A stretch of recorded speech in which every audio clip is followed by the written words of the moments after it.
श्रोते हो नमस्कार. मी आहे अर्चना आणि तुम्ही ऐकत आहात 90.8 community radio station radio sugar. जिंदगी स्वीट हो जाय. श्रोते हो, आज आहे जैवविविधता दिन. त्यानिमित्त आपल्या सर्वांना मनपूर्वक शुभेच्छा. तर श्रोते हो, या जैवविविधता दिनाच्या निमित्ताने आज आपल्या स्टुडिओमध्ये जैवविविधता म्हणजे नेमकं काय, त्याचे प्रकार कोणते, जैवविविधतेचा ऱ्हास होण्यापाठीमागे नेमकी काय कारणं आहेत आणि त्याचं संवर्धन कसं केलं गेलं पाहिजे हे सांगण्यासाठी आपल्यासोबत असणार आहेत डॉक्टर जया कुऱ्हेकर. डॉक्टर जया कुऱ्हेकर या शिवाजी विद्यापीठातील मायक्रोबायोलॉजीच्या पहिल्या प्रोफेसर आहेत आणि भारती विद्यापीठाच्या सर्व शाखांमधील पहिल्या प्रोफेसर म्हणूनही त्यांना ओळखलं जातं. सूक्ष्मजीवशास्त्र म्हणजेच मायक्रोबायोलॉजी या विषयात त्यांनी 37 वर्ष पदवी, पदव्युत्तर आणि PhDच्या विद्यार्थ्यांनाही अध्यापन केलेलं आहे. त्यांचे UGCचे 5 प्रोजेक्ट पूर्ण असून 6 विद्यार्थ्यांच्या PhD मार्गदर्शक म्हणूनही त्या काम करत आहेत. 5 पुस्तकांच्या लेखिका असणाऱ्या डॉक्टर जया कुऱ्हेकर यांनी 5 पुस्तकांचं अनुवादन सुद्धा केलेलं आहे. त्या एक यशस्वी ब्लॉगर आहेत. त्यांचं स्वतःचं YouTube चॅनल सुद्धा आहे. डॉक्टर जया कुऱ्हेकर यांचे 60हूनही जास्त राष्ट्रीय आणि आंतरराष्ट्रीय स्तरावरील रिसर्च पेपर्स प्रकाशित झालेले आहेत. 90.8 FM कम्युनिटी रेडिओ स्टेशनमध्ये आज आपल्यासोबत आहेत डॉक्टर जया कुऱ्हेकर मॅडम. मॅडम, आपलं रेडिओ शुगरमध्ये मनपूर्वक स्वागत. धन्यवाद आणि नमस्कार. तर मॅडम, आज आपण जैवविविधता दिवस साजरा करणार आहोत आणि आपल्या माध्यमातून रेडिओ शुगरच्या श्रोत्यांपर्यंत जैवविविधता म्हणजे काय किंवा जैवविविधतेचे प्रकार कोणकोणते आहेत ही माहिती त्यांच्यापर्यंत पोहोचवण्याचा आपण प्रयत्न करणार आहोत. नक्कीच. मॅडम, जैवविविधता म्हणजे नेमकं काय? जैवविविधता हा तसा अगदी रिसेंटली बारसा झालेला शब्द म्हणता येईल. 1986 साली वॉल्टर जी रोझेन या माणसाने हे नाव जन्माला घातलं. त्याला इंग्रजीमध्ये बायोडायव्हर्सिटी असं म्हणतात. या शब्दातच 2 शब्द आहेत, बायो आणि डायव्हर्सिटी. बायो म्हणजे जैविक आणि डायव्हर्सिटी म्हणजे वैविध्य. तर हा जो शब्द आहे म्हणजे जैवविविधता, हा 22 मे हा इंटरनॅशनल बायोडायव्हर्सिटी डे म्हणून साजरा केला जातो. आता 22 मे असा एकच दिवस बायोडायव्हर्सिटी दिवस असावा का, याबद्दल कदाचित वादविवाद होऊ शकतो. कारण बायोडायव्हर्सिटी ही आपल्या आजूबाजूला अब्जावधी वर्षापासून आहे आणि ती आहे म्हणून आपण आहोत. त्यामुळे हा रोज साजरा करण्याचाच दिवस आहे असं मला वाटतं. तर जैवविविधता म्हणजे काय, तर व्हरायटी किंवा वैविध्य आणि व्हेरिएबिलिटी म्हणजे वेगळे वेगळे प्रकार. कोणाचे, तर जिवंत जंतूंचे, वेगवेगळ्या प्रकारच्या सजीवांचे आणि इकोसिस्टीम ज्याला आपण म्हणतो, म्हणजे एखाद्या ठिकाणचं जे सिस्टीम असते किंवा जे जैवचक्र असतं त्याचे वेगवेगळे प्रकार म्हणजे बायोडायव्हर्सिटी. आता 1992 साली बायोलॉजिकल डायव्हर्सिटीवर एक कन्व्हेन्शन म्हणजे परिषद झाली होती जी आंतरराष्ट्रीय होती. त्याला CBD किंवा कन्व्हेन्शन ऑफ बायोलॉजिकल डायव्हर्सिटी असं म्हटलं गेलं. रिओ डी जेनेरोला ही झाली होती. तर त्याच्यामध्ये त्यांनी जैवविविधतेची व्याख्या कशी केली, तर त्यांनी म्हटलं की जैवविविधता म्हणजे सगळ्या सजीवांमध्ये, सगळ्या प्रकारच्या स्रोतांमधून तयार होणाऱ्या सगळ्या सजीवांमध्ये जी काही विविधता असते त्याला आपण जैवविविधता असं म्हणू शकतो. आणि पृथ्वीवरच्या आहेत किंवा पृथ्वीवरचं जे आयुष्य आहे तर त्याच्यामधलं ते तुम्ही म्हणू शकता वैविध्य आहे आणि त्याच्यामधलं ते ऐश्वर्य आहे. म्हणजे आपल्या पृथ्वीवरचं जे ऐश्वर्य आहे या सगळ्या सजीवांचं ते म्हणजे जैवविविधता. आणि एखाद्या विशिष्ट जागी म्हणजे आपण म्हणू शकतो की समजा एक दलदल आहे किंवा एक जंगल आहे, त्या ठिकाणचं एखादी जागा आहे त्याच्यामध्ये जे काही जैववैविध्याचं चक्र चालतं म्हणजे पशु, प्राणी किंवा वनस्पती ह्यांच्यामध्ये जे एक सायकल असते, एकमेकांवर अवलंबून राहण्याची प्रक्रिया असते, त्यालाही आपण जैवविविधता असं म्हणू शकतो. आणि जेवढी त्याचं स्तर हाय, जेवढी लेवल त्याची जास्त, तेवढं ते जास्त महत्वाचं आणि तेवढं ते गरजेचं आहे पृथ्वीवर आयुष्य शाश्वत राहण्यासाठी. तर हे एनॉर्मस म्हणजे प्रचंड प्रचंड व्हरायटी आहे आपल्या पृथ्वीवर सगळ्या सजीवांची. त्यामुळे हे खूप क्लिष्ट अशी व्याख्या आपण म्हणता येईल. आणि आपल्या पृथ्वीची, आपल्या या ग्रहाचं हे एक महत्वाचं वैशिष्ट्य आहे असंही आपल्याला म्हणता येईल. आणि ह्याच्याशिवाय पृथ्वीवरचं आयुष्य, अस्तित्व अशक्य आहे किंवा सस्टेनेबिलिटी राहणार नाही जीवाची, असं आपण म्हणू शकतो. आणि जैवविविध म्हटल्यानंतर आपण एखाद्याच स्पीशीज किंवा एखाद्याच प्रकाराचा, जीवांमधला एखादाच प्रकार, एखाद्याच ठिकाणचा किंवा एखाद्याच जैवसाखळीमधला असंही म्हणू शकतो.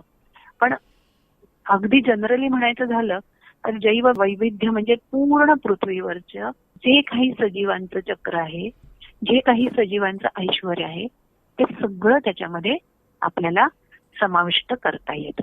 म्हणजे ह्याच्यामध्ये मग काय आलं की प्रत्येक सजीव म्हणजे माणूस आला, त्याच्यात वनस्पती आल्या, जीवाणू आले, सूक्ष्म जीवाणू आले, विषाणू आले, प्राणी आले, मासे आले, म्हणजे जमिनीवरचे आले, जमिनी खालचे आले, पाण्यातले आले, आकाशातले आले, सगळे सगळे सगळे त्याच्यात समाविष्ट होतात. आणि पृथ्वीवरचं सगळं टोटल व्हरायटी हे याचं एक मापदंड आहे असं आपल्याला म्हणायला हरकत नाही. अच्छा, म्हणजे जैवविविधतेमध्ये आपल्याशी निगडीत सगळ्या गोष्टी आणि आपण स्वतः सुद्धा त्याच्यामध्ये समाविष्ट आहोत. हो हो हो, अगदी. आता किती महत्वाचं हे, म्हणजे आता सध्याला ह्याला खूप महत्व आलंय. केवढं महत्व आलेलं आहे तर बायोडायव्हर्सिटी ऍक्ट 2002, ज्याला युनायटेड नेशन्स एक परिषद झाली होती, ज्याला CPD 1992 मधली. तर त्याच्यामध्ये सगळ्या राष्ट्रांनी मिळून कसं हे बायोलॉजिकल रिसोर्सेस किंवा ज्याला आपण जैविक संसाधनं म्हणतो ही कशी वापरावीत किंवा प्रत्येक राष्ट्रांनी त्याचा कसा अवलंब घ्यावा किंवा त्याचा आपण म्हणू शकतो उपभोग कसा घ्यावा, घेता येईल का नाही, आणि शाश्वतता राखून हे कसं करता येईल ह्याच्यासाठी काही नियम बनवले. आणि मग त्याच्यामधनं हा बायोलॉजिकल डायव्हर्सिटी ऍक्ट किंवा बायोडायव्हर्सिटी ऍक्ट 2002 हा जन्माला आला. आणि मग त्यातून आपल्याकडे भारतामध्ये चेन्नईमध्ये एक नॅशनल बायोडायव्हर्सिटी अथॉरिटी स्थापन केली गेली. तर म्हणजे एवढं महत्व त्याला 2002 मध्ये आलं. 1992 साली जे कन्व्हेन्शन झालं त्याच्यानंतर 10 वर्षांनी त्याचं महत्व म्हणू शकतो. खरं तर उशिराच झालं असं म्हणायला हवं. हो, 10 वर्षांनी ते अस्तित्वात आलं. म्हणजे कदाचित त्यांनी त्यावेळेला विचार केला असेल पण त्याचं महत्व त्यांना तेव्हा वाटलं नसावं जेवढं त्यात आपल्याला जाणवतंय. अगदी अगदी. तर मॅडम, खूप छान पद्धतीने आपण नेमकं जैवविविधता म्हणजे काय याविषयी सांगितलं आणि जैवविविधता आपल्या आयुष्याचा कसा महत्वपूर्ण आणि अविभाज्य अंग आहे आणि त्याचं जर संवर्धन झालं नाही तर कदाचित माणसाचं अस्तित्व सुद्धा धोक्यात येऊ शकतं. हो हो. 90.8 FM कम्युनिटी रेडिओ स्टेशनचं प्रसारण आपण ऐकत आहात आणि आजच्या जैवविविधता दिनाच्या निमित्ताने आपल्याबरोबर आहेत डॉक्टर जया कुरेकर मॅडम. तर मॅडम, मगाशी आपण जैवविविधता म्हणजे काय आणि जैवविविधतेच्या माध्यमातून कशा पद्धतीनं आंतरराष्ट्रीय आणि राष्ट्रीय स्तरावर सुद्धा कायद्यांच्या किंवा कन्व्हेन्शनच्या माध्यमातून कशा पद्धतीने बदल घडवलेले आहेत किंवा कोणते कायदे निर्माण झालेले आहेत याची माहिती दिलीत. जैवविविधतेकडे वळत असताना तर या जैवविविधतेचे काही प्रकार पण आहेत का? हो, नक्कीच. जैवविविधतेचे प्रकार आहेत आणि मुख्यत्वे करून त्याचे 3 प्रकार आहेत. आपण म्हणू शकतो की स्पीशीज बायोडायव्हर्सिटी म्हणजे स्पीशीज म्हणजे व्हरायटी, म्हणजे तुम्ही म्हणू शकता प्रजाती. पर्टिक्युलरली एखादं म्हणजे आता प्राणी घेतले तर प्राण्यांमधले जे स्पीशीज आहेत म्हणजे जेनेटिक लेवलला आणि स्पीशीज लेवलला असे 2 प्रकारे त्याचं वर्गीकरण आपल्याला करता येतं.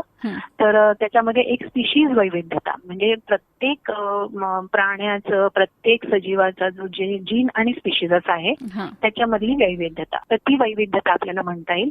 दुसरी आपल्याला दुसऱ्या प्रकारची म्हणजे इकोसिस्टीम जैवविविधता, म्हणजे एखादं जैवचक्र असतं, म्हणजे एखाद्या ठिकाणी एखादं जैवचक्र असतं त्याच्यातली विविधता. म्हणजे आता तो उदाहरण द्यायचं तर मी मगाशी म्हटलं तसं दलदलीतली जैवविविधता हं. किंवा जंगलातली जैवविविधता किंवा पाण्याच्या खालची म्हणजे गोड्या पाण्याच्या खालची जैवविविधता किंवा समुद्राच्या तळाशी असलेली जैवविविधता म्हणजे इकोसिस्टीम वेगळ्या वेगळ्या ठिकाणची वेगळी असते. हं. मग त्या जैवचक्रातली विविधता म्हणजे ही दुसऱ्या प्रकारची जैवविविधता. हं. आणि तिसरी आता ऍक्च्युअली जनुकीय जैवविविधता. हं. जनुकीय म्हणजे काय की त्याच्यामध्ये सगळ्या ज्या जनुकीय वैशिष्ट्यांचं एकत्रीकरण जर केलं हं. एखाद्या स्पीशीजचं तर त्याच्यामध्ये टोटल किती जनुक आहेत आणि त्याच्यामध्ये वेगळी वेगळी जनुक प्रत्येक वेळेला कशी येत जातात. हं. आता ह्याच्यासाठी मला थोडंसं तुम्हाला वेगळं एक द्यावं लागणार आहे एक्सप्लेनेशन म्हणता येईल त्याला हं. की जेव्हा एखादा नवीन प्राणी किंवा सजीव जन्माला येतो तेव्हा त्याच्यामध्ये त्याच्या 2 पेरेंट्स असतात म्हणजे आई आणि वडील हं. त्याच्यामधली जनुक त्याच्यामध्ये पुढे पास ऑन होतात हं. आणि त्यात म्हणजे थोडीशी आईकडची आणि थोडीशी वडिलांकडची म्हणजे मेल स्पीशीज मधली थोडी आणि फिमेल स्पीशीज मधली थोडी हं. असं करून एक असं काही सुंदर चमत्कारी मिश्रण तयार होतं की एक नवीनच टोटली नवीन जीव जन्माला येतो. आता त्या जीवामध्ये थोडेसे आईचे गुण असतात थोडेसे वडिलांचे गुण असतात. आता हे आपण सगळ्या सजीवांबद्दल बोलतोय हं. त्यामुळे हे सगळं मिळून एक नवीनच सेट तयार होतो. हं. आता ह्याला रिकॉम्बिनंट असं म्हणतात आणि हा जो सेट तयार होतो त्याच्यामुळे प्रत्येक जीव हा दुसऱ्या जीवापासून वेगळा असतो. हं. आणि त्यामुळे आपण बघतो की कधीच असं म्हणतात खरं की जगामध्ये एकाच प्रकारचे 7 लोक असतात पण ते हं. कितपत खरं आहे मला माहिती नाही पण प्रत्येक जीव हा प्रत्येकापासून वेगळा आहे. हं. आता ह्याचं उदाहरण म्हणजे आता आपण आधार कार्ड बनवतो हं. आणि त्याच्यामध्ये डोळ्याच्या बुबुळ्यांचा रंग घेतो. अहो डोळ्याच्या बुबुळ्यांचे रंग म्हणजे किती अब्जावधी प्रकारचे रंग आहेत. हं. आपल्या कल्पनेच्या पलीकडचे रंग आहेत. कुठून येतात हे रंग हं. तर हे असेच रिकॉम्बिनेशन होऊन वेगळे वेगळे स्पीशीज तयार होतात. आपले ठसे एकाचे ठसे दुसऱ्याच्या ठस्यांची मॅच होत नाही. हं. हे जैवविविध नाही तर काय आहे हं. यालाच आपण बायोडायव्हर्सिटी असं म्हणतो. आणि हे कशात नाही येतं तर एक माणूस दुसऱ्या माणसासारखा कधीच असत नाही. हं. त्यामुळे इतक्या प्रकारचे जीव जन्माला ह्याच्या पृथ्वीवर येतात तर त्याचेही 3 प्रकार आपण म्हणू शकतो. परत एकदा सांगते स्पीशीजची बायोडायव्हर्सिटी हं. इकोसिस्टीमची बायोडायव्हर्सिटी आणि जीन्सची किंवा जनुकांची बायोडायव्हर्सिटी अशा 3 प्रकारामध्येही मोडतात. म्हणजे जशी माणसांची आहे तशीच ती पक्ष्यांचीही आहे प्राण्यांचीही आहे आणि झाडांच्या बाबतीत सुद्धा आपण असं म्हणू शकतो. अगदी झाडांच्या बाबतीत सुद्धा आहे. आता ही जी जैवविविधता आहे ती वेगवेगळ्या ठिकाणची वेगवेगळी आहे. हं. म्हणजे ती वेगवेगळ्या ठिकाणी वेगळी वेगळी आहे कशावरनं किंवा कशामुळे तर आपण असं म्हणू शकतो त्याला आपण फ्लोरा आणि फाउना म्हणू शकतो. म्हणजे फ्लोरा म्हणजे वनस्पती आणि फाउना म्हणजे प्राणी सदृश. हं. तर हे सगळे का बरं वेगळे वेगळे आहेत वेगवेगळ्या ठिकाणी कारण त्यांच्यावर पुष्कळ गोष्टींचा परिणाम होत असतो. हं. मग त्यातला एक महत्वाचा परिणाम म्हणजे कुठला तर क्लायमेटचा. क्लायमेट म्हणजे ऋतुचक्रांचा त्याच्यावर खूप मोठा परिणाम असतो. म्हणजे जर तापमान खूप जास्त असेल किंवा तापमान खूपच कमी असेल तर तिथली जैवविविध वेगळं असणार आहे. हं. अल्टिट्यूड म्हणजे हाईट आपण म्हणतो की जमिनीपासून तुम्ही जसं जसं वर जाल हं. म्हणजे एखाद्या डोंगरावर किंवा हिमालयात जाल तसं तसं आपण बघतो की जैवविविधता बदलत जाते. किंवा जसं तुम्ही खाली खाली जाल पृथ्वीच्या पोटाकडे जाल किंवा पृथ्वीच्या गर्भाकडे जाल हं. तसं तसं तुम्हाला खाणीत सुद्धा सूक्ष्मजीव सापडतात. हं. पण ते बदलत त्यांचे सगळे वैशिष्ट्य बदलत जातात. वेगवेगळ्या प्रकारची माती वेगवेगळी असते. हं. म्हणजे मातीचे अनेक प्रकार आहेत. तांबडी माती आहे काळी माती आहे भुसभुशीत माती आहे क्ले म्हणजे चिकण माती आहे. इतके असंख्य प्रकार मातीचे आहेत. तर त्या प्रत्येक मातीमध्ये परत सजीव वेगळे वेगळे असतात. किंवा एखाद्या ठिकाणी हे सजीव आहेत आणि त्यांच्या बरोबरीने जे सजीव आहेत त्यांच्या बरोबरीने त्या बरोबरीच्या सजीवांचा पण परिणाम यांच्यावर होत असतो. त्यामुळे ह्या सगळ्या गोष्टींचा परिणाम होतो आणि त्यामुळे वेगवेगळ्या ठिकाणी वेगवेगळे जीव आपल्याला सापडतात. तर मॅडम जैवविविधतेच्या बाबतीतली माहिती आपण सांगत आहात आणि या माहितीच्या आधारे एक नवीन पद्धतीने लोकांना या सगळ्या गोष्टी उलगडण्याचा प्रयत्नही आपण करत आहोत या आजच्या जैवविविधता दिवसाच्या निमित्ताने. तर आता जैवविविधतेचं महत्त्व नेमकं काय आहे यावर थोडासा तुम्ही प्रकाशझोत टाकावा असं वाटतं. नक्कीच. जैवविविधता ही अतिशय महत्वाची आहे. तर माणसाच्या दृष्टीने तर ती खूपच महत्वाची आहे. का? कारण आपलं अन्न आपण पितो ती पेय पाणी किंवा इंधन आपण वापरतो ते इंधन, किंवा आपल्याला लागणारी औषधं, किंवा आपल्याला लागणारे वेगवेगळे कडधान्य, धान्य, किंवा फळं, फुलं, किंवा आपल्या कारखान्यांना लागणारं कच्चा माल, हे सगळं कशावर अवलंबून आहे माहितीये का? हे सगळं जैवविविधतेवर अवलंबून आहे. दुसरं म्हणजे आपण आपल्या मानसिक स्थैर्यासाठी किंवा आनंदासाठी करमणूक जी करतो, त्या करमणुकीचं पण हे एक साधन जैवविविध्य आहे. आपलं शिक्षण जे आहे ते बऱ्यापैकी जैवविविधतेमध्ये बऱ्याचशा अशा ब्रांचेस आहेत किंवा बऱ्याचशा शाखा आहेत की ज्याच्यामध्ये जैवविविधतेचा शिक्षण दिलं जातं. किंवा संशोधन जे करतात ते बऱ्यापैकी संशोधन सुद्धा या पर्टिक्युलर वैशिष्ट्यपूर्ण त्या टॉपिक वरती केलं जातं. ह्याला पारंपरिक महत्व सुद्धा आहे बरं का. आपल्या सणांमध्ये किंवा आपल्या सगळ्या पारंपरिक जे खेळ आहेत सगळ्यामध्ये तुम्ही बघा, झाडांचं, पानांचं, फुलांचं, किंवा वेगळ्या वेगळ्या पक्ष्यांचं, प्राण्यांचं, अगदी साधा हादगा असतो, तर सगळ्यामध्ये तुम्ही प्राणी, पक्षी, फुलं हे सगळं वापरत असता. आपल्याकडे काढल्या जाणाऱ्या रांगोळ्या बघा, सगळीकडे जैवविविध्य हे वापरलं जातं. आता आपण निसर्गाचं किंवा जैवचक्राच्या दृष्टीने विचार केला तर ही जैवविविधता निसर्गाचं संतुलन राखायला मदत करते. तसंच निसर्गामध्ये जी जैविक जनन क्षमता आहे ती वाढवण्यासाठी किंवा ती प्रोडक्टिव्हिटी कशी वेगळी वेगळी प्रकारची होईल याच्यासाठी जैववैविध्य महत्वाचं आहे. नंतर आपलं जे ऋतुचक्र आहे, आता आपण बघतो ऋतुचक्र सगळं बिघडलेलं आहे सध्या. म्हणजे कुठल्याही वेळेला पाऊस येतो, कुठल्याही वेळेला खूप कडक ऊन पडलेलं असतं, कुठल्याही वेळेला थंडी पडते. तर एकेकाळी समजा 30 वर्षापूर्वी आपण विचार केला, पुष्कळसं ऋतुचक्र आपल्याला म्हणजे प्रेडिक्टेबल होतं. म्हणजे आपल्याला सांगता येत होतं की बाबा मार्च महिना आहे ना असं असं होईल, किंवा मे महिना आहे ना वातावरण असं असणार आहे. आता आपण हे सांगू शकत नाही. कारण का? तर जैवविविधता ही थोडीशी रसातळाला चाललेली आहे. तर हे जे चक्र आहे ते सुद्धा सांभाळण्यात जैवविविधतेचा भरपूर मोठा वाटा आहे. तसंच आपल्या आजूबाजूला आपल्याच सगळ्या प्रक्रियांमुळे खूप जास्त प्रमाणात कचरा तयार होतो, किंवा ज्याला आपण वेस्ट म्हणतो. तर ते वेस्ट पण अनेक प्रकारचं आहे. बायोलॉजिकल वेस्ट आहे, केमिकल वेस्ट आहे, फिजिकल वेस्ट आहे, त्याच्यामध्ये प्लास्टिकचा कचरा आहे, किंवा जो विघटन होऊ शकतो असा कचरा. त्याच्या विघटनामध्ये सुद्धा जैववैविध्याचं खूप मोठं रोल आहे किंवा वाटा आहे असं आपण म्हणू शकतो. आपल्या आजूबाजूला जी हवा आहे, पाणी आहे, स्वच्छता आहे, किंवा शुद्ध पाणी होणे, शुद्ध हवा होणे, त्याच्यामध्ये असलेले सूक्ष्मजीव, त्याच्यामध्ये असलेले प्राणी, त्याच्यामध्ये असलेल्या वनस्पती. आपल्याला माहिती आहे वनस्पती म्हणजे दिवसभरात कार्बन डायऑक्साईड घेतात, रात्री ऑक्सिजन जे काय त्यांचं जे काय आहे ते सगळं आपल्यासाठी खूप महत्वाचं आहे. कारण आपली हवा शुद्ध होते त्याच्यामुळे.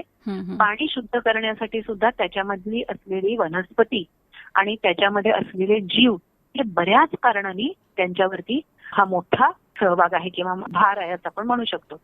बऱ्याचशा पाण्यामध्ये किंवा हवेमध्ये असलेले जे पोषक द्रव्य आहेत त्यांचं रिसायकलिंग किंवा पुनर्चक्र जे आहे त्याच्यामध्ये सुद्धा या जैववैविध्याचा खूप मोठा वाटा आहे. नंतर विषाणू, म्हणजे आता काही रोग घडवून आणणारे जीवाणू आहेत किंवा विषाणू आहेत, सध्या आपण त्याला खूप मोठ्या प्रमाणामध्ये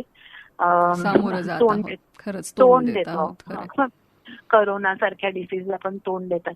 तर हे सगळे आता काय यायला लागले तो, म्हणजे आधीच्या काळी 100 वर्षापूर्वी पण हे झालं होतं, पण एक अशी कळस गाठला जातो मानवी प्रक्रियांचा.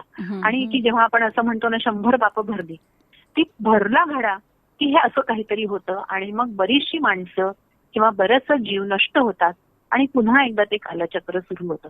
तर ह्या कंट्रोल म्हणजे ह्या नियंत्रणासाठी जीवाणूंच्या म्हणजे डिसीज कॉझिंग किंवा रोग घडवून आणणाऱ्या जीवाणू आणि विषाणूंच्या नियंत्रणासाठी सुद्धा ही जैवविविधता खूप महत्वाची आहे. तसंच आपल्या मातीमध्ये किंवा आपण म्हणू शकतो म्हणजे वाळूमध्ये, म्हणजे समुद्र किनाऱ्याच्या वाळूमध्ये खूप जास्त प्रमाणात आता पॉयझनस किंवा ज्याला आपण विषसदृश जे द्रव ते आपणच टाकलेले आहेत. आणि त्याचं डिटॉक्सिफिकेशन किंवा त्याचं विषपणा जो आहे तो हळूहळू कमी करण्याला सुद्धा हे जीव जबाबदार असतात. त्यामुळे त्यांची वाढ ही महत्वाची आहे. नंतर आपल्या जमिनीचं इरोजन होते. इरोजन म्हणजे क्षय पावतीये जमीन, हळूहळू जमीन कमी कमी कमी होते किंवा त्याच्यावरची माती उडून जाते, धूप वाहून होते जाते, जमिनीची. हा. त्याची धूप होते हं. किंवा त्याच्यामध्ये ऍसिड्स तयार होतात, म्हणजे ऍसिडिक म्हणजे त्याला आपण क्षारपट जमीन तयार होते. तर त्याचं पुनरुज्जीवनकरण म्हणू शकतो आपण, म्हणजे ज्याला आपण रिज्युविनेशन म्हणतो किंवा स्टेबिलायझेशन म्हणतो. तर ते सुद्धा ह्या जैववैविध्यामुळे खूप प्रमाणात राखलं जातं. किंवा ग्लोबल क्लायमेट आहे आपल्या, म्हणजे अखंड विश्वाची जी ऋतुचक्र आहेत किंवा त्याची जी तापमान स्थिती आहे किंवा त्याचं जे वातावरण आहे ते राखण्याला सुद्धा हे जैवविविधता खूप महत्वाची ठरते. आणि तसंच मातीमधली जे मातीचा जो कस आहे किंवा मातीची जी उपजीविका, म्हणजे आपण म्हणू शकतो त्याचं जे मूळ जो स्वभाव धर्म आहे की मातीमध्ये जीव जन्माला येतो, तर तो कुठेतरी हळूहळू कमी झालेला आहे. मग ते मेंटेन करायला किंवा त्याच्यावरती नियंत्रण सुद्धा बऱ्याच प्रमाणात ह्याच्यामुळे होऊ शकतं जैववैविध्यामुळे. त्यामुळे मला असं वाटतं भयंकर महत्व आहे या जैववैविध्याला आणि या सगळ्यांनी याचं भान राखलं पाहिजे. तर आजच्या या जैवविविधता दिनाच्या निमित्ताने जैवविविधतेचं महत्त्व लक्षात येऊन त्याचं भान राखणं आणि त्याचं संवर्धन करणं ही गोष्ट महत्त्वाची आहे आणि ती पुढं आपल्या नव्या पिढ्यांना जर रुजवायची असेल त्यांच्या मनामध्ये तर आजच्या दिवसापासून सुरुवात करायला काहीच हरकत नाही. तर मॅडम, मघाशी आपण जैवविविधतेचं महत्त्व सांगितलं. भारतामधल्या काही जैवविविधता सांगता येतील का श्रोत्यांना आपल्या? हो, आता खरं म्हणजे संपूर्ण विश्वाचाच विचार केला तर सगळी जी जैवविविधता आहे ती जास्त ट्रॉपिकल रिजन मध्ये आहे. म्हणजे उष्ण कटिबंध जो आहे म्हणजे त्याच्या आजूबाजूला, म्हणजे जो विषुववृत्त आहे त्याच्या आजूबाजूला जो आहे त्याच्यामध्ये तापमान म्हणजे त्या सगळ्या वनस्पतीला प्राण्यांना फेवरेबल असं तापमान असतं किंवा मॉइश्चर म्हणजे ज्याला आपण आर्द्रता म्हणतो, आर्द्रता चांगली असते आणि ऑक्सिजन प्रमाणात असतो. त्यामुळे ह्या भागामध्ये जास्त जैववैविध्य आपल्याला आढळतं. आपण जर भारतामध्ये बघितलं ना तर सगळ्यात जास्त जैवविविधता कुठे आढळते तर ती 2 ठिकाणी आहे जास्ती करून. तर ती पूर्व हिमालयन भागांमध्ये जास्त आहे आणि आपले पश्चिम घाट जे आहेत म्हणजे मुंबई पुण्याचा घाट आहे किंवा सह्याद्रीचा घाट आहे याच्यामध्ये खूप जास्त जैववैविध्य आढळतं.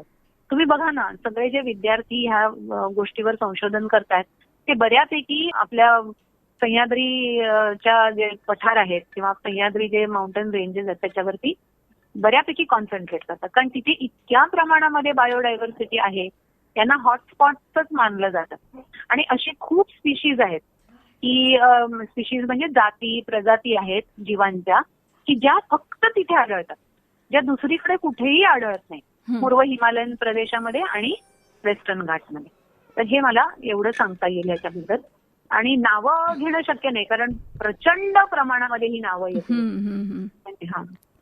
आणि मला वाटतं जगभरातल्या जेवढ्या देशांची नावं काढली जातात जैवविविधतेच्या बाबतीमध्ये तर त्याच्यामध्ये भारताचं नाव पण आहे.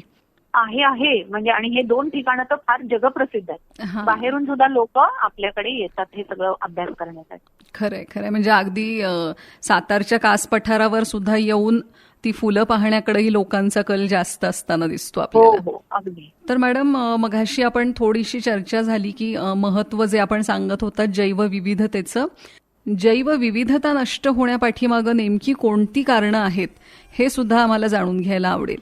हो, जैवविविधता एकेकाळी जशी होती तशी आता नाही. त्याला प्रचंड प्रमाणामध्ये त्याचा ऱ्हास झालाय असं आपण म्हणू शकतो. कारण हे जे रोग येतात की नाही, या गेल्या 10 वर्षामध्ये स्वाईन फ्लू झाला, डेंग्यू झाला, चिकनगुनिया झाला, आताचा करोना झाला, सार्स आहे, मर्स आहे, हे सगळे काय आहेत आपल्याला हे धमक्याच आहेत निसर्गाकडून आलेल्या. आणि निसर्गाने त्याचा समतोल आपण घालवलाय आणि ह्याच्यासाठी बऱ्याचशा कारणमीमांसा जर बघितली तर बऱ्याचशा अशा गोष्टी आहेत ज्या ह्याला जबाबदार आहेत. तर त्याच्यामध्ये एक असं आपण म्हणू शकतो की एखाद्या जागी एखादी जैवविविधता कमी होण्याच्या मागे हे होऊ शकतं की तिथली जी म्हणजे भूमितीय किंवा म्हणूया भौगोलिक स्थिती जी आहे ती कमी झालेली आहे. म्हणजे तिथे त्याचा ऱ्हास झालेला आहे. म्हणजे समुद्राचा किनारा आहे तर समुद्रच कमी होत आलाय, आज जमिनीत घुसत चालला असेल किंवा जमीन समुद्रात चालली असेल तर तिथली ती भौगोलिक परिस्थिती बदलत जाते. तर ह्याच्यामुळे तिथल्या जैवविविधतेचा ऱ्हास झालाय. दुसरं असं कारण सांगता येईल की त्या जैवविविधतेमध्ये जे जीव आहेत त्यांची संख्याच कमी झाली आहे. म्हणजे पॉप्युलेशन त्यांचं कमी झालेलं आहे. एकेकाळी जेवढे होते तेवढे आता ते राहिलेले नाही. आता का राहिलेले नाही ह्याला सुद्धा बरेचसे कारण आहेत.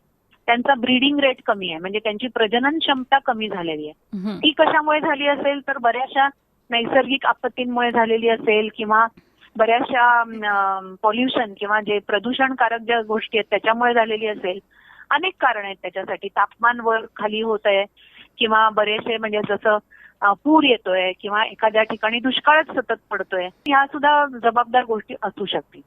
दुसरं म्हणजे त्यांच्या ज्या जागा आहेत ठरलेल्या, म्हणजे आता दलदलीमध्ये जिवंत राहणारी वनस्पती आहे किंवा मासे आहेत किंवा पक्षी आहेत किंवा जीव आहेत, सूक्ष्म जीवाणू आहेत, त्यांच्या त्या जागेचं जर मॉडिफिकेशन झालं म्हणजे ती जागा जर बदलली तर त्यांच्यामध्ये पण बदल होणार ना. तर आपण हे सगळं करतोय, खरं हे मानवी हस्तक्षेपामुळेच होत आहे. जैवविविधतेचा ऱ्हास कशा पद्धतीनं होतो हे आपण त्यांच्याकडून जाणून घेत आहोत. एखाद्या पर्टिक्युलर वैशिष्ट्यपूर्ण स्पीशीजला आपण जास्त वापरतोय.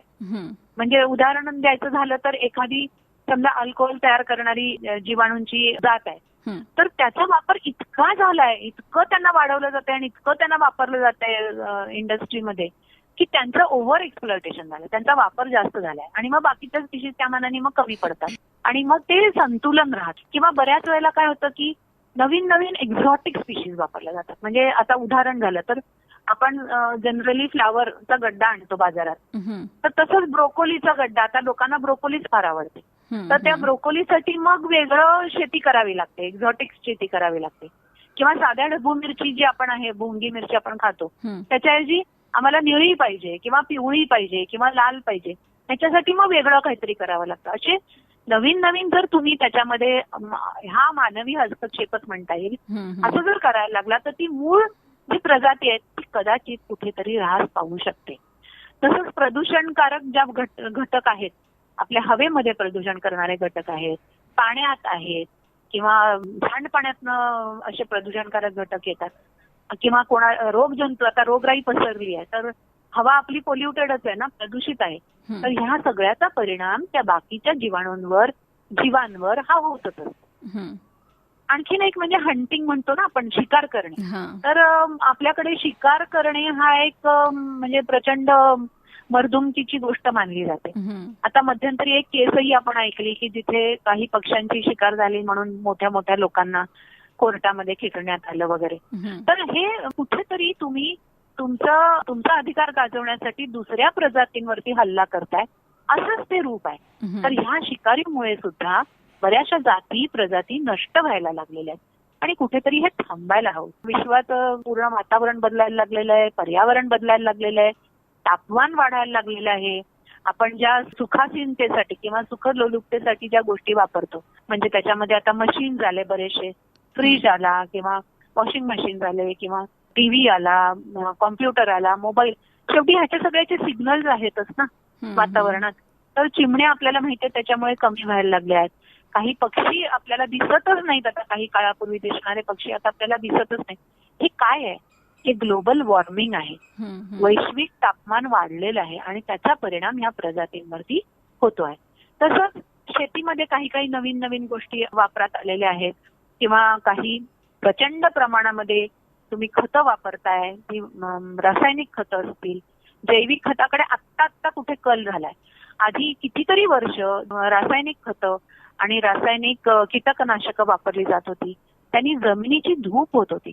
त्या सगळ्या गोष्टी जमिनीमध्ये राहतात आणि त्या अनेक वर्ष, अब्जावधी वर्ष राहतात, हे आता निदर्शनाला आलेलं आहे. त्यामुळे शेतीमध्ये सुद्धा आपण काय वापरतो त्याच्यामुळे शेतीची जी चांगली जमीन आहे, सुपीक जमीन आहे, ती नष्ट होते का, तिची सुपीकता, त्याचा ऱ्हास होतोय का, हे सुद्धा एक कारण असू शकतं. एक डॉमिनो इफेक्ट नावाचा इफेक्ट आहे, म्हणजे ज्याच्यामध्ये आपण जसं पत्त्यांचं घर बांधतो की नाही, सगळ्यांनी बघितलंय पत्त्यांचा किल्ला करतो आपण. एक पत्ता पडला की सगळे पत्ते धडाधड पडतात, याला डॉमिनो इफेक्ट असं म्हणतात. म्हणजे एक सिच्युएशन काहीतरी वाईट घडली की त्याच्यामुळे मग जी साखळीच तयार होते. त्या एकाच प्रसंगामुळे दुसरा प्रसंग घडतो जो वाईट असतो, मग त्याच्यामुळे तिसरा प्रसंग घडतो जो वाईट असतो. असं करत काही सारख्या घटना घडतात. म्हणजे एका घटनेचा परिणाम किंवा त्याचा जबरदस्त प्रभाव, त्याच्यामुळे दुसरी घटना घडते, त्याच्यामुळे तिसरी घटना घडते, अशी एक साखळी तयार होते. तर ह्या सगळ्या गोष्टी मला असं वाटतं की ह्या धोके आहेत की ज्याच्यामुळे आपली जैवविविधता नष्ट व्हायला लागली आहे. खरं तर मला वाटतं भौतिक सुखाच्या आहारी जाण्यानी असेल किंवा जास्तीत जास्त उत्पादन मिळवण्याचा प्रयत्न करणं असेल, आपल्या सुखासाठी आपण दुसऱ्यांचा जीव धोक्यात घालत आहोत किंवा हो. त्यांचा जीव धोक्यात घालत असताना आपला सुद्धा जीव भावी काळात धोक्यात येऊ शकतो याची जाणीव न ठेवता हे जे बदल घडवले जात आहेत तर त्या बदलांचा परिणाम निश्चितपणाने जैवविविधता नष्ट करण्यामध्ये होतो आहे. अगदी बरोबर. तर मॅडम मगाशी आपण सांगितलं की जैवविविधता नष्ट होण्यामागे कोणकोणत्या गोष्टींचा हात आहे किंवा कोणकोणत्या गोष्टी कारणीभूत ठरत आहेत. तर जैवविविधतेच्या बाबतीत आपण कन्व्हेन्शनपासून बायोडायव्हर्सिटी ॲक्टपर्यंत 10 वर्षांचा तो काळ बघितला किंवा त्याच्या आधीच्या काळांमध्ये सुद्धा संशोधनं होत होती. पण आता ह्या सगळ्या परिस्थितीकडे पाहिल्यानंतर पुन्हा एकदा जैवविविधतेची शास्त्रीय दृष्टिकोनातून मांडणी केली गेली पाहिजे किंवा त्याचा पुन्हा एकदा अभ्यास करणं आवश्यक आहे असं आपल्याला वाटतं का? हो, नक्कीच. शास्त्रीय अभ्यास करणं आवश्यक का आहे त्याच्याशिवाय भान येणार नाही लोकांना. आपल्या आजूबाजूचं पर्यावरण किती महत्वाचं आहे, त्याच्याशिवाय आपलं जीवन अशक्य आहे. आपण पूर्णपणे त्या पर्यावरणावर अवलंबून आहोत आणि त्या पर्यावरणाचा आपण लिटरली त्याला म्हणजे नष्ट करत आहोत, पूर्णपणे त्याचा ऱ्हास करत आहोत. हे केव्हा कळेल आपल्याला, जेव्हा त्याचं महत्व आपल्या लक्षात येईल. आता ते महत्व केव्हा लक्षात येईल, जेव्हा खऱ्या अर्थाने आपण त्याचा शास्त्रीय अभ्यास करू. पर्यावरण म्हणजे काय, बायोडायव्हर्सिटी म्हणजे काय, किंवा वेगवेगळ्या प्रकारचे जीव आपल्या आयुष्यात जे आहेत, म्हणजे ह्याच्यामध्ये अगदी विषाणू, जीवाणू किंवा त्याच्यावरचे म्हणजे बुरशी किंवा त्याच्यावरचे अमिबा सदृश्य जे प्राणी आहेत ते, किंवा त्याच्यावरचे म्हणजे शेवाळ जे आपल्याला पाण्यामध्ये दिसतं ते, त्याच्यावरचं आपण म्हणूया की छोटे छोटे कीटक आहेत, मासे आहेत, त्याच्यावरचे प्राणी, सस्तन प्राणी, असं करत करत माणूस, अशा विविध स्टेजेसमधनं उत्क्रांती होत होत माणसापर्यंत हा निसर्ग पोचलेला आहे. तर ह्या माणसाला या सगळ्यांवर अवलंबून राहावंच लागतं. जोपर्यंत तुम्ही त्यांचं आपल्या जीवनातलं महत्व याचा अभ्यास करत नाही तोपर्यंत आपण त्यांची काळजी घेणार नाही. आता किती तऱ्हांनी आपण त्यांच्यावर अवलंबून आहोत हे आपण मगाचपासून पाहिलं. प्रचंड प्रमाणामध्ये, किंवा रादर त्यांच्याशिवाय जीवन अशक्य आहे एवढं एकच म्हटलं तरी ते सगळं त्याच्यामध्ये आलं. आता आपण अगदी अगदी नुकत्याच घडलेल्या मागच्या 10 वर्षामध्ये जर घटना बघितल्या तर आपण हा शास्त्रीय अभ्यास केल्याशिवाय हे सगळं माहिती होणं शक्य नाही. आपल्याला हा डेटा याचा अभ्यास केलाच पाहिजे, तेव्हाच आपल्याला कळेल की काही वर्षापूर्वी स्थिती काय होती आणि आज स्थिती पर्यावरणाची काय आहे. तर गेल्या 10 वर्षामध्ये 75% म्हणजे जे पीक आहे, म्हणजे पिकांचं म्हणजे प्लांट जे आपण पेरतो आणि पीक घेतो त्याच्यामध्ये 75% जैवविविधता, जनुकीय जैवविविधता ही ऱ्हास पावलेली आहे. म्हणजे हा आकडा बघितला तर धक्कादायक आकडा आहे.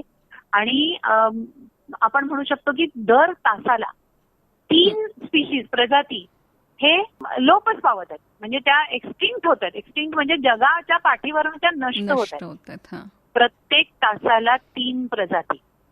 आणि एका वर्षामध्ये जर विचार केला तर 20,000 प्रजाती पृथ्वीच्या पाठीवरनं नष्ट होत आहेत. कशामुळे, तर ह्याचा अभ्यास करणं गरजेचं आहे. तसंच जर आपण लक्षद्वीप आयलंड जे आहेत आपल्या भारताच्या अखत्यारीत, तर त्याच्यामधले जे कॉरल्स तुम्ही बघितले, कॉरलच्या भिंतीच्या भिंती होत्या समुद्रामध्ये, 6 लक्षद्वीपच्या त्या भिंती बघितल्यात पाण्याखाली जाऊन. तर ऑस्ट्रेलिया पण त्याच्यासाठी खूप प्रसिद्ध आहे. त्याच्यामधल्या 1/3 जगामधल्या 1/3 कॉरल रीफ ह्या गेलेल्या आहेत, नष्ट झालेल्या आहेत, पूर्णपणे त्यांचा ऱ्हास झालेला आहे. तर ही किती भयानक गोष्ट आहे. नंतर आपल्या सस्तन प्राण्यांचा जर विचार केला तर 24% सस्तन प्राणी पृथ्वीच्या पाठीवरनं नष्ट झालेले आहेत. पक्ष्यांचा विचार केला तर अख्ख्या विश्वामध्ये 12% पक्षी हे आपल्याला आता दृष्टी आड झालेले आहेत, दिसत नाहीसे झालेले आहेत. जगामधले जर वेटलँड बघितलं, वेटलँड म्हणजे दलदल, तर 50% जास्त जगामधल्या ह्या दलदली संपलेल्या आहेत. आणि त्यांच्यामध्ये असलेले जे जैवविविध होतं ते 50% घटलेलं आहे. 1999 पर्यंतचा हा डेटा आहे. आणि हा डेटा म्हणजे बघितला तर फार भयानक डेटा आहे. आणि हा म्हणजे कळला कसा, तर त्याचा अभ्यास केल्याशिवाय कळत नाही ना आपल्याला. याचा अभ्यास करणं गरजेचंच आहे. तर शास्त्रीय अभ्यास केल्याशिवाय आपल्याला हे लक्षातच येणार नाही की आपण एकेकाळी कसे होतो आणि आता आपण कुठल्या स्तराला येऊन पोचलेलो आहोत. म्हणजे जैवविविधतेचा डेटा जो आहे तो वाढण्याऐवजी कमी कमी होतानाच दिसतो आहे. हो हो, कमी होताना दिसतोय. किंवा आपण असं म्हणू शकतो की आता ज्या अस्तित्वात आहेत त्या हो. अस्तित्वात असलेल्या प्रजाती असतील किंवा प्रवाळांसारख्या तुम्ही मगाशी म्हणालात की त्या भिंती नष्ट होत आहेत, तर त्या हो. आहेत त्या गोष्टी त्याचा डेटा निर्माण करणं आणि त्याची हो. वाढ घडवण्यासाठी प्रयत्नशील राहणं हे मला वाटतं हो. आता गरजेचं बनलेलं आहे. हो, आणि ही जैवविविधता जपणं आवश्यक. हं, हं. जैवविविधता जपणं किती गरजेचं आहे आणि ती कशा पद्धतीनं नष्ट होताना दिसते आहे त्याबद्दलची आकडेवारीही डॉक्टर जया कुरेकर मॅडम यांनी आपल्यापर्यंत पोहोचवलेली आहे. 90.8 कम्युनिटी रेडिओ स्टेशन रेडिओ शुगरवरून आज आपण जैवविविधता दिनानिमित्त डॉक्टर जया कुरेकर यांना ऐकत आहोत. तर मॅडम, मघाशी आपण जैवविविधता कशी नष्ट होते आहे आणि ते नष्ट होण्याचं प्रमाण किती मोठ्या प्रमाणात आहे याबद्दलची माहिती आपल्या श्रोत्यांना सांगितलीत. तर ही जैवविविधता जपण्याची आवश्यकता आणि ती कशा पद्धतीनं जपणं गरजेचं आहे यावर सुद्धा आपण बोलावं असं वाटतं. नक्कीच ही जपायलाच पाहिजे आहे. आता तरी ती भयंकर ऱ्हास पावलेली असताना सुद्धा जी काही स्थिती आता आहे ती जपणं आवश्यक आहे. त्याला संवर्धन आपण कसं करायचं ते पाहूया. पण आता जे आहे ते राखणं पण महत्वाचं आहे. आणि ते दोन प्रकारे आपल्याला राखता येईल. एक तर इन सिटू म्हणतात आणि एक्स सिटू म्हणतात. इन सिटू म्हणजे आहे ते पर्यावरण कसं जपायचं आणि एक्स सिटू म्हणजे आपण नैसर्गिक नाही तर आपण स्वतः मानवनिर्मित कसं काय करून आपण ते करू शकतो, असं दोन प्रकारे आपल्याला ते करता येईल. तर इन सिटू म्हणजे जे काही दलदली आहेत किंवा जे तलाव आहेत की जे अनेक करोडो वर्षांपूर्वीचे आहेत ते तसेच्या तसे राखणं, ते नष्ट न होऊ देणं हे आपल्या हातात आहे आणि ते आपल्याला करायला पाहिजे. किंवा बायोस्फिअर रिझर्व्ह आहेत, म्हणजे काही अशी ठिकाणं आहेत की जिथे सगळी जैवविविधता प्रचंड प्रमाणामध्ये आहे. आसामची जंगलं असतील किंवा हिमालयन म्हणजे जी हिमालयाची जी पूर्वेची बाजू आहे त्याच्यामध्ये असलेली वनस्पती असेल किंवा तिथे असलेले प्राणी पक्षी असतील, तर ते प्रचंड कोठार आहेत ही जैवविविधतेची. तर ती आहे तशी राखणं, त्याच्यामध्ये बाहेरच्या लोकांचा हस्तक्षेप न होऊ देणं किंवा तिथे करमणुकीसाठी लोक जातात किंवा तिथले झाड तोड होते किंवा त्याच्यातल्या काही प्राणी पक्षी वापरले जातात तर ते न होऊ देणं हे महत्वाचं आहे. आता हे इन सिटू मध्ये टेरेस्ट्रियल आणि मरीन म्हणजे दोन्ही प्रकारचे आहेत. म्हणजे जमिनीवरली जैवविविधता आणि समुद्रातली जैवविविधता ही दोन्ही प्रकारची आपल्याला राखता येईल. तसंच नॅशनल पार्क्स आहेत किंवा म्हणजे जे ऑलरेडी जंगलं आहेत ज्याच्यामध्ये प्राणी आहेत पक्षी आहेत तशी राखणं, त्याला काहीही त्याच्यामध्ये मानवी हस्तक्षेप न होऊ देणं हे महत्वाचं आहे. किंवा आपल्या भारतामध्ये तर बरेचसे असे वाईल्ड लाईफचे सँच्युरीज आहेत, तर ते अशी खूप सुंदर सुंदर जागा आहेत. ताडोबाचं आहे किंवा आसाममध्ये आहे, कलकत्त्यामध्ये आहे. तर ह्या ज्या वाईल्ड लाईफ सँच्युरीज आहेत त्या आहे तशा अबाधित राखणं हे आपण करू शकतो, त्यांची जपणूक करू शकतो. आता बाहेर म्हणजे मानव निर्मित काय करू शकतो, तर आपण काही घरगुती प्रत्येकाने आपण आपल्या घरासमोर छोटे छोटे बागा तयार करू शकतो, ज्याच्यामध्ये वेगळे वेगळे समजा आता औषधी वनस्पती आहेत त्या लावू शकतो किंवा काही वेगळ्या वनस्पती असतात त्यांचं संवर्धन आपण करू शकतो. हे पण खूप महत्वाचं आहे ना, म्हणजे आपापल्या स्तरावर सुद्धा आपल्याला हे करता येणं शक्य आहे. तसंच सीड बँक्स आहेत सध्या, म्हणजे बियाणं आहेत तर बियाणांच्या बँक्स आहेत. म्हणजे आपल्याकडे जर काही वेगळी बियाणं आहेत तर तिथे जमा करायची आणि त्याचं ते संवर्धन करतात. अशा सीडच्या बँक्स म्हणजे बियाणांच्या बँक सुद्धा आहेत किंवा जीनच्या जनुकांच्या बँक्स आहेत किंवा परागकणांच्या बँक्स आहेत किंवा ह्या वनस्पतींच्या प्राण्यांच्या डीएनएच्या बँक्स आहेत. तर ह्या सगळ्या बँक सुद्धा आपण तयार करून त्याच्यामध्ये वेगवेगळ्या प्रकारचे बियाणं, जनुक, परागकण किंवा डीएनए हे जपून ठेवू शकतो, राखून ठेवू शकतो. त्याच्यासाठी वेगवेगळ्या पद्धती आहेत, हे करू शकतो. त्याच्यानंतर आपण काय करू शकतो तर कायदे करू शकतो की माणसांनी ह्याच्यामध्ये हस्तक्षेप करू नये किंवा कोणी केला तर त्याला त्याची शिक्षा व्हावी, ह्याच्यासाठी सुद्धा आपण काही कायदे करू शकतो.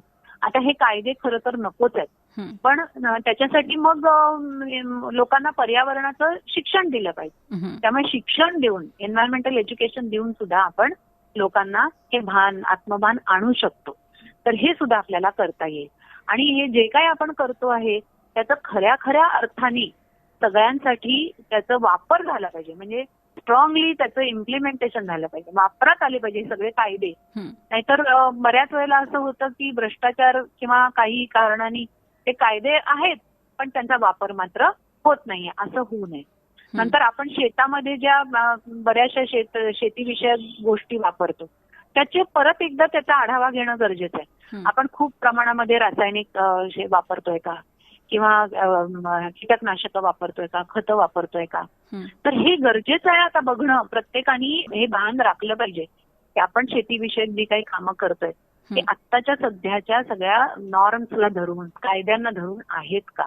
म्हणजे ह्या सगळ्या गोष्टींचा परिणाम सगळ्यांवर होत असतो, तो तुमच्या पुरता मर्यादित राहत नाही. तसंच आता छोट्या छोट्या खेड्यांचं सुद्धा रूपांतर छोट्या छोट्या शहरांमध्ये होत आहे. त्याच्यामुळे होतं काय की पुष्कळशी जैवविविधतेची मूळ जी जागा होत्या त्याच नष्ट होत चाललेल्या. तर हे शहरीकरण व्हावं का, त्याचं काही नियंत्रण करता येईल का, आपल्याला आहे तसं नैसर्गिक सौंदर्य राखता येईल का, हे सुद्धा बघायला पाहिजे. आपल्याला झू तयार करता येतील, जास्तीत जास्त झू जर तयार झाले म्हणजे जिथे आपण प्राणी ठेवतो, पक्षी ठेवतो, तर त्याच्यामुळे सुद्धा आपण त्या प्राण्यांचं, पक्ष्यांचं, जीवांचं एका ठिकाणी केंद्रीकरण करून लोकांना ते बघण्यासाठी सुद्धा उपलब्ध करून देऊ शकतो. जीवतंत्रज्ञान आहे, बायोटेक्नॉलॉजी हा आता एक नवीन विषय आहे सध्याचा. तर ह्या बायोटेक्नॉलॉजीच्या साहाय्याने सुद्धा आपण हे राखण करू शकतो किंवा जपणूक करू शकतो. या जैवविविधतेचं जतन आपण केलं पाहिजे, तर ते जतन करताना नेमकं काय अपेक्षित आहे? मानव हा सामान्य नागरिक म्हणून इतकी काही कर्तव्य ह्या बाबतीत बजावू शकतो की मला असं वाटतं त्याच्यावर बऱ्यापैकी जबाबदारी आहे सगळं जपणूक करण्याची. काय करू शकतो तो, तर पहिल्यांदा म्हणजे त्याला आजूबाजूच्या वातावरणाचं भान आलं पाहिजे. आपण जो इथे जगतो आहे या पृथ्वीवर ते केवळ आणि केवळ या पर्यावरणामुळे आपण जिवंत आहोत हे त्याच्या जेव्हा लक्षात येईल तेव्हा त्याला त्याचं महत्व पडेल. तर हे भान आलं पाहिजे, हे आत्मभान आलं पाहिजे. मी काय करायला पाहिजे, तर मला ह्या सगळ्या आजूबाजूच्या पर्यावरणाचा पहिल्यांदा म्हणजे आदर करायला पाहिजे, त्याचं संवर्धन करायला पाहिजे, त्याची जपणूक करायला पाहिजे, त्याची राखण करायला पाहिजे. आणि हे करण्यासाठी मला असं वाटतं त्याला कर्तव्य म्हणजे त्यांनी पहिल्यांदा याचा अभ्यासच केला पाहिजे. म्हणजे जर आपण शास्त्रीय दृष्टीने अभ्यास केला तर आपल्या नक्की लक्षात येतं की ह्या सगळ्या जैव साखळ्या एकमेकांमध्ये गुंतलेल्या आहेत. म्हणजे एक जैव साखळी ही वेगळी अशी कधी राहत नाही, तर ती दुसऱ्या जैव साखळीमध्ये गुंतलेली आहे. त्यामुळे एक जैव साखळी तुम्ही बिघडवलीत की त्याच्या पुढची बिघडत जाते, त्याच्या पुढची बिघडत जाते. आणि अशा तऱ्हेने मग हे करोनासारखे विषाणू तुम्हाला अगदी नेस्तनाबूत म्हणजे मानवजात संपवण्यापर्यंत नेस्तनाबूत करू शकतात.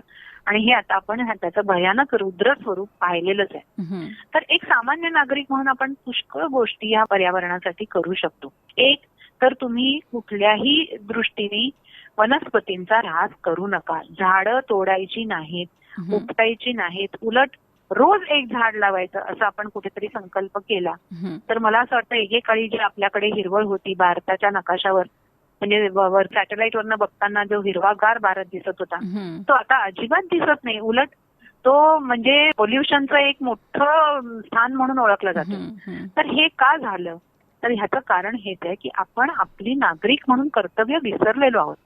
आपण रस्त्यावर न थुंकणे इतकी सोपी प्रक्रिया ही, म्हणजे आपण न थुंकणे ही सवय आपण अंगाला लावून घेतली पाहिजे. कारण आपण थुंकल्यामुळे जंतू हवेमध्ये पसरतात, जीवाणू, विषाणू हे दुसऱ्यांपर्यंत पोहोचतात, त्याच्यामुळे रोगराई पसरते. आपल्याला वाटतं एवढ्याशा छोट्याशा क्रियेने काय होतंय, पण त्याच्यामुळे सुद्धा इतका मोठा भयानक इम्पॅक्ट म्हणतो आपण, जोरदार प्रभाव सगळ्या वातावरणात पडतो. तर ही क्रिया मानवाच्या हातून अजिबात होऊ नये याच्यासाठी मानवाने प्रयत्न केले पाहिजेत. आपण स्वतः जर स्वच्छता स्वतःची राखली, आपल्या आजूबाजूच्या पर्यावरणाची राखली, मग आपल्या आजूबाजूच्या सोसायटीची राखली, मग आपल्या आजूबाजूच्या शहराची राखली, आपोआप पुष्कळ गोष्टी सरळ होतील किंवा मार्गाला लागतील असं मला वाटतं. तर हे भान येणं हे खूप महत्वाचं आहे. आपण कुठल्या दृष्टीने प्रदूषण करतोय, आपण कचरा बाहेर टाकतोय का, प्लास्टिकचा कचरा आपण बाहेर टाकतोय का, केसांचं गुंतवळ आपण बाहेर टाकतोय का, त्याचा लवकर ऱ्हास होत नाही. म्हणजे प्लास्टिकचा ऱ्हास तर तुम्हाला माहिती आहे हजारो वर्ष होत नाही. तर अशा गोष्टी आपण वातावरणात न टाकणे, आपल्या हाताने तरी आपण हे कमी करू शकतो. नदीमध्ये निर्माल्य न टाकणे किंवा आपल्या आजूबाजूची जी नैसर्गिक संसाधनं आहेत ती वाटेल तशी न ओरबाडणे, न वापरणे, कमीत कमी मध्ये कसं राहता येईल ते पाहणे, अन्न वाया न घालवणे किंवा एखादं वाया गेलेलं अन्न कुठल्या तऱ्हेने आपण खत म्हणून वापरू शकतो का त्याचा विचार करणे. खूप छोट्या छोट्या गोष्टी आहेत हो या, पण ह्या गोष्टींचा पर्यावरणावर खूप मोठा परिणाम होत असतो. आपला खारीचा वाटा सुद्धा खूप मोठी गोष्ट एक करून दाखवतो हे आपल्याला सगळ्यांनाच माहित आहे. एक सामान्य नागरिक म्हणून आपण पर्यावरणाकडे बघूया ना, की कुठल्या दृष्टीने पर्यावरण आपल्याला शिकवतच असतं. तर आपण या पर्यावरणाचा आदर पर्यावरण चांगलं राखण्याचा, स्वच्छ राखण्याचा, उचिरभूत राखण्याचा प्रयत्न करूया. निश्चितच. आणि आपण ज्या भागात राहतो त्या भागामध्ये असणारी जैवविविधता टिकवून ठेवण्याचाही प्रयत्न आपण केला पाहिजे. की जे संशोधन आता होत आहे ते संशोधनाच्या माध्यमातून भावी काळामध्ये भावी पिढींसाठी हे वैविध्य टिकवायचं असेल किंवा पुढे हस्तांतरित करायचं असेल तर या पिढीनं ते टिकवणं महत्वाचं आहे. तर मॅडम, जैवविविधता म्हणजे काय, त्याचे प्रकार कोणकोणते आहेत, त्याचं संवर्धन कसं करणं गरजेचं आहे आणि ते नष्ट होण्यासाठी आपण कसे जबाबदार आहोत, या सगळ्या गोष्टींची माहिती आज आपण श्रोत्यांपर्यंत पोहोचवली. तर आता निरोप घेत असताना या जैवविविधता दिनाच्या निमित्ताने सर्व श्रोत्यांसाठी आपणाला काय संदेश द्यावासा वाटतो? जैवविविधता ही आपली लाईफलाईन आहे किंवा आपण म्हणू शकतो की ह्याच्यावरच आपलं आयुष्य अवलंबून आहे.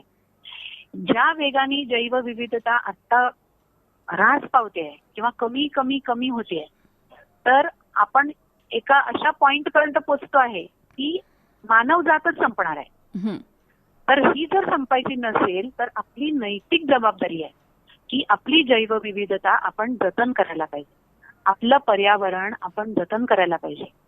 आणि ह्या सगळ्या जाती प्रजाती ज्या पृथ्वीवर आता अस्तित्वात आहेत, उपलब्ध आहेत, त्यांचं जतन करायला पाहिजे, त्यांची मॅनेजमेंट, त्यांचं व्यवस्थापन करायला पाहिजे. आणि ह्याच्यासाठी सगळ्या राष्ट्रांचं एकत्रित परिश्रम हे महत्वाचे ठरणार आहेत. कारण हे इतकं मोठ्या स्तरावर गोष्टी आहेत ह्या की एकाने केलं तरी ते संपणार नाहीये आणि ते पुरणार नाहीये. सगळ्यांचा एक एकत्रित एफर्ट म्हणतो आपण, एक जॉईंट एफर्ट, जॉईंट व्हेंचर आहे आणि त्याच्यामुळे ते महत्वाचं आहे. 2010 साल हे आंतरराष्ट्रीय बायोडायव्हर्सिटी इयर म्हणून आपण साजरं केलं.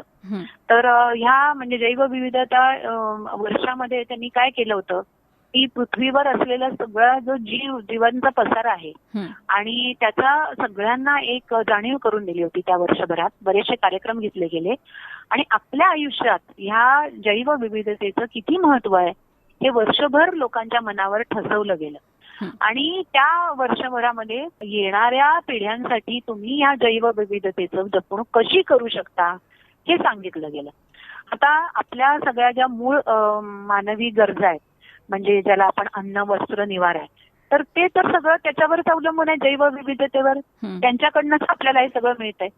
पण आपल्याच सगळ्या प्रक्रियांमुळे त्याचा ऱ्हासही होतोय आणि आत्ताच्या घडीला तर हजारांनी गुणलं इतका महत्वाचा 1000 टाइम्स ऱ्हास होतोय. म्हणजे नेहमीपेक्षा तो वेग इतका जास्त आहे. आणि मग शाश्वतता जी आहे, बायोडायव्हर्सिटीची शाश्वतता आहे, ती कशावर आहे? तर ती आपल्या सगळ्या सजीवांच्या नेटवर्कवरती अवलंबून आहे, सगळ्या प्रक्रियांवरती अवलंबून आहे, आपल्या प्रक्रियांवरती, मानवी प्रक्रियांवरती अवलंबून आहे.